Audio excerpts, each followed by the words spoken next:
You're no longer in a couple relationship. You're no longer that family dynamic that you used to. It is painful when it feels like there's attacks coming from all angles. You feel isolated and alone.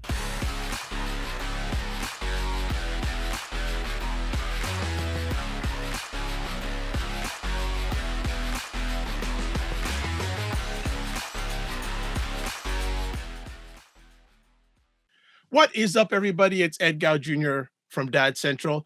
And man, there's more and more growth. It must be because it's still cold. It Are you must talking be. about the spring and No, the I'm trees? talking about your facial growth. And Yeah, like I'm going, Kristen. when is it going to disappear? Yeah, If Kristen said the same thing. She's like, "Is yeah, this your new look, or yeah, what's going on?" I'd just been too tired to shave. keep them guessing. Well, this is what you got, especially if you're watching video wise. We have to see what's next Drew's facial look. So keep them coming back for other reasons other than Dad Central. And that's why we're here, Dad Central, a parenting podcast to reduce stress and build confidence in fatherhood. And our show is sponsored by Dove Men Plus Care. Dove Men Plus Care believe that care is the best of a man because when men care for themselves and others, there is a positive impact. Other than the growth, Drew, how you been keeping? A little bit tired, as I mentioned. Came back from vacation, which was focused on building connection and memories. So it was full. I was active, and I think that is what's contributing to the fatigue. Wow. Okay.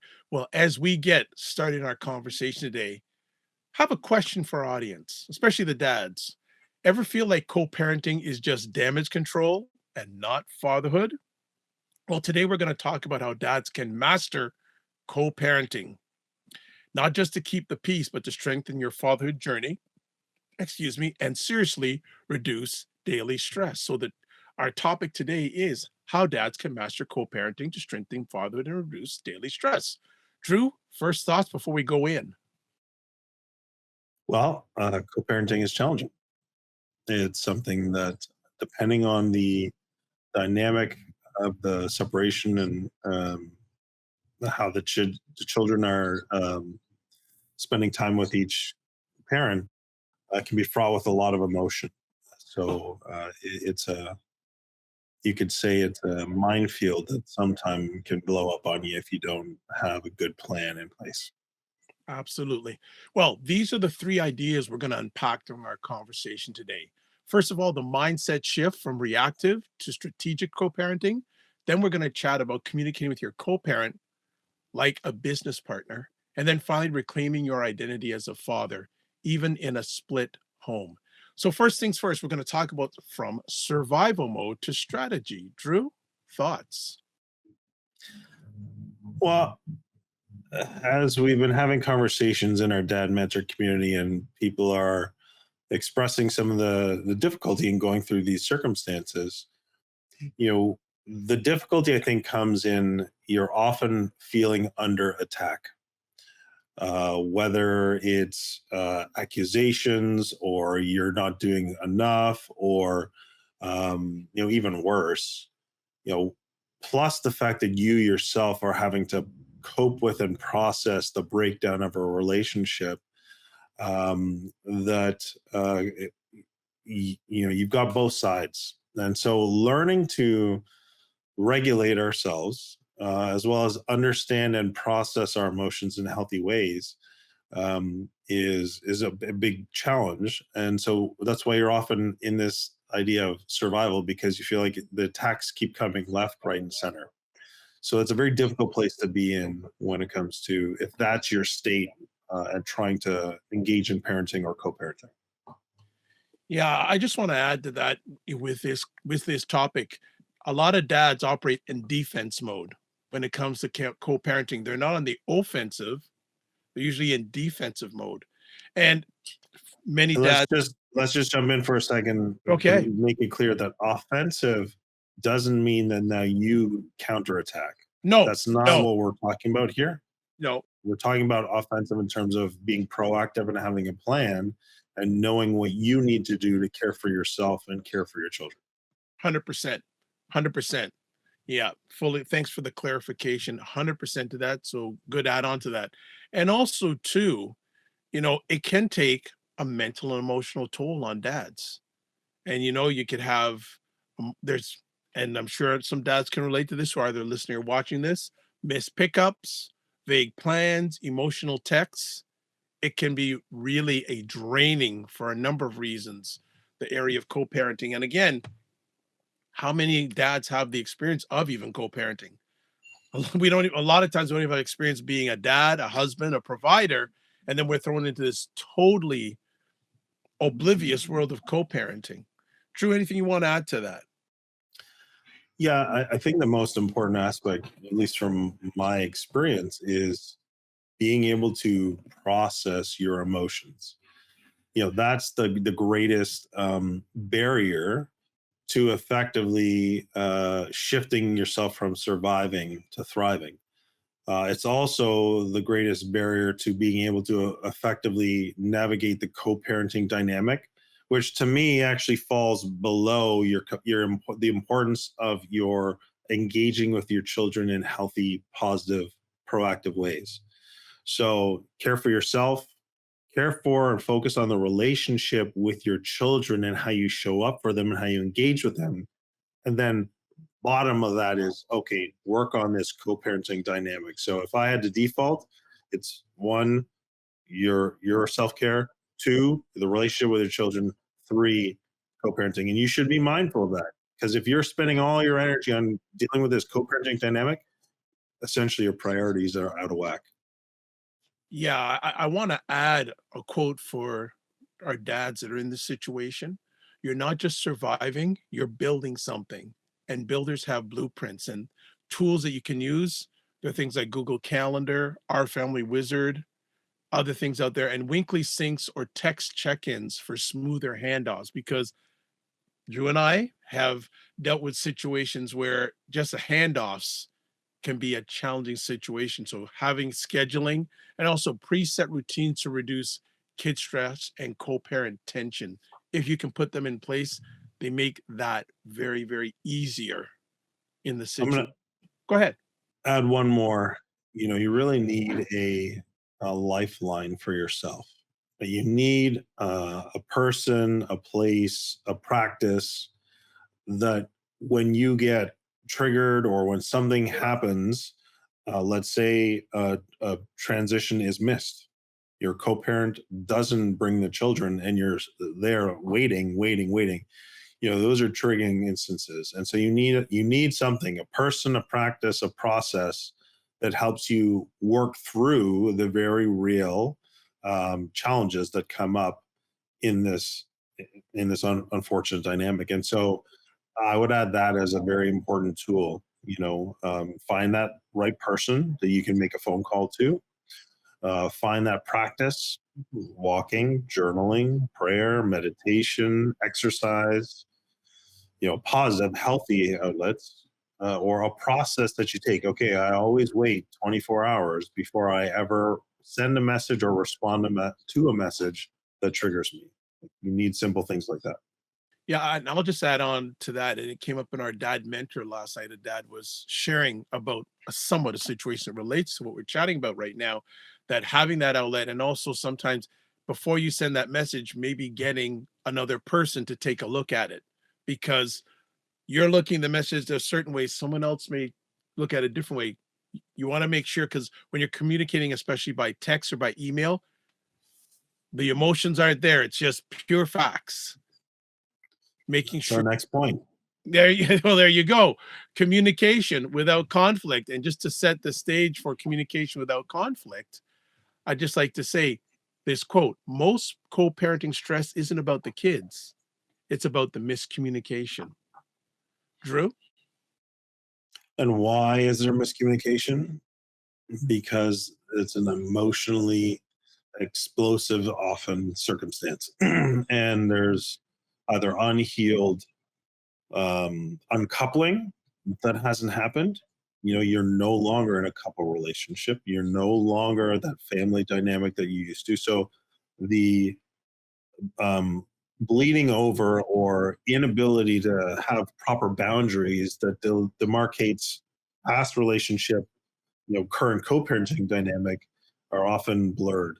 And so that's why the miscommunications, I think, happen, because the inability to know what are the proper boundaries here, or two, establish the healthy proper boundaries in ways that are going to serve your best interests and the children's best interests. So I think that that's important. And the other thing is, you ultimately have to, as many people have said to me, is you always have to take the high road, right? It's easy when we're caught up to want to retaliate, to get back at it, or to just respond in ways that aren't what we would call the high road. And so that's the takeaway: is high road is how you need to communicate. Yeah, I'll just throw out a suggestion here to dads that are involved in this situation. Take a business partner mindset. No, be clear, neutral, and child focused in every exchange. And also use emotional detachment without being cold. Easier said than done. Easier said than done. And I even have two or three scripts that you can use. So say this to your co partner or co parent. Let's do what's best for blank, the child's name. Also, I'm hoping to find out a solution that works for both of us. And then finally, can we create a routine around this to avoid surprises? Just some suggestions of some scripts that you can use when those situations come up. Anything do you want to add before we go to our last one? Yeah, I want to add an additional resource. So Chris Voss, he's wrote a book called "Never Split the Difference: Negotiating as if your life depends upon it." While I know it was not intended for co-parenting per se, I was in a high conflict separation experience, and so and it felt to me like my children are being held hostage. So what I found tremendously valuable about Chris's guidance is that it's very tactical, very practical, and also highly effective. And so for me, that was a great resource that helped give me the very tangible words, phrases, approaches, with a person who is highly contentious, highly conflictual, highly adversarial. And so if you find yourself dealing with any of those types of characteristics in your co parent, you really do need some expert guidance. And I would say Chris Voss's book provides an amazing resource to help you learn how to communicate very effectively. Very simple: listen, label, empathy, tactical empathy, as he calls it, mirroring, calibrated questions, all things that to me offer tremendous value. So if you're listening to this, you're experiencing difficult co-parent communication, take a look at Chris's guidance. I think it'd be really helpful for you. Excellent. Slide into our last point, reclaiming your fatherhood identity. And, you know, we got to address the emotional weight. It's hard to feel like a real dad when you only see your kids part time, and it is a common and quiet pain. And we want to acknowledge that and put it out there. So we understand that. Drew, how do you want to go into this one, reclaiming your fatherhood identity? Yeah, I think it goes back to, for me, this is part of what we've built in Dad Mentor and the Dad's Roadmap. Have to know your role and know the importance and value of your role, um, in your child's life. And I think when in terms of reclaiming it, yeah, it's probably taken a beating, either because of the way you've been painted or described, or the way that your ex might be negative towards you. But the reality is that you as a father have value, and your role in your children's life is unequivocally crucial. There's The evidence is absolutely overwhelming. So we need to recognize that while these circumstantial situations may pull at that, the truth is grounded in how important you are. And so it is painful when it feels like there's attacks coming from all angles. It feels like nobody's listening or hearing your experience. You feel isolated and alone, and without any resources or support for the very challenges you're facing. So um, it is challenging, but I want you to hear from us how important and vital you are to your children's lives in every single way. And so that to me helps be do this process of reframing your fatherhood because it's grounded in the truth and the facts of the value that you hold to your children. Then recognizing that the most important factor when it comes to fatherhood is the relationship you have with your children. And even if you have limited time with your children, your relationship can still become even stronger than maybe it was before. And I know that to be true personally, as well as many of the other fathers that we've worked with or that have come in and through our dad mentor community and recognized how to go about building effective relationships in difficult circumstances. So that's my piece to add to that about reframing fatherhood. Yeah, I want to add to what Drew is sharing that it's not about consistency. It is about consistency, not proximity. Also, it's also showing up intentionally, even in small moments. In situations like this, if you say you're going to be there, dad, do the best you can to be there consistently. Doesn't have to be long periods of time, but you're there. Your child or your children are counting on you. They're wanting to see you. There's and suggestions, bedtime FaceTimes, a shared journal or drawing notebook that goes back and forth, and a dad day tradition. No matter how complex or simple, even simple things are really, really key in this. So, as we close up today's conversation, we reviewed from survival mode to strategy, communication without conflict, reclaiming your fatherhood identity. Drew, what would you like to offer as a takeaway? Yeah, dads, if you are struggling with co-parenting and the dynamic, I'd like to offer an opportunity for us to connect. You can reach out to me. I'd love to schedule a short call and see how I can support you. It's something that I'm gone through and I'm currently going through, but have really helped both myself as well as many of the fathers that, we've mentioned, are part of our community. So send me an email, Drew at dadcentral.ca, and in the subject line, put co-parenting, and I will reach back out to you and we'll set up a time to have a conversation to see how we can support you. Excellent. Fantastic. Well, Drew already has a little crazy life, but I hope he gets crazier in a good way with some emails and some conversations. Well, as always, want to say thank you to Dove Men Plus Care, because Dove Men Plus Care believes that care is the best of a man, because when men care for themselves and others, there's a positive impact, sorry. Also, if you want to get in contact with us, email podcast at dadcentral.ca. You can check out the replays of our shows at dadcentral.ca/podcast. And finally, don't forget the website. Everything starts at the website, dadcentral.ca.